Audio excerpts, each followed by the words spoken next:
എന്തുകൊണ്ടാണ് പലർക്കും വിശുദ്ധ റമദാനിൻ്റെ ആത്മീയത ലഭിക്കാത്തത് എന്നതിനെക്കുറിച്ച് മഹാന്മാർ നൽകുന്ന ഒരു വിശദീകരണമുണ്ട്.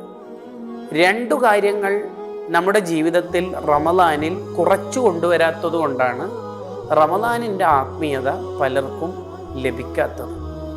ഒന്ന് ഭക്ഷണം, മറ്റൊന്ന് ഉറക്കം. കൂടുതലായി ഉറങ്ങാനോ വെരി ഡിലീഷ്യസായ സ്നാക്സുകൾ കഴിക്കാനോ അല്ല റമദാനിനെ നാം ഉപയോഗപ്പെടുത്തേണ്ടത്.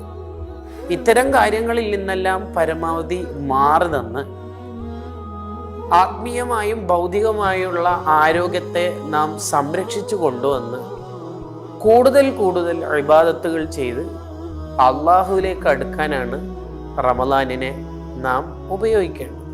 മിനിമം ക്വാളിറ്റിയുള്ള ഒരു നോമ്പുകാരനാവുന്നത് നോമ്പ് തുറക്കുന്ന നേരത്ത് നമ്മുടെ ഉള്ളിൻ്റെ ഉള്ളിൽ ഒരു ഭയം ഉണ്ടാവണം.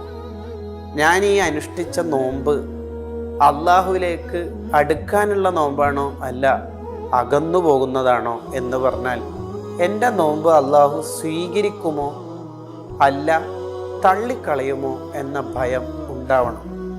ഇത് നോമ്പിന് മാത്രമല്ല, ഏതൊരു വിശ്വാസിക്കും ഏതൊരു നന്മ ചെയ്താലും ഈ ഒരു ഭയം ഉണ്ടാവണം.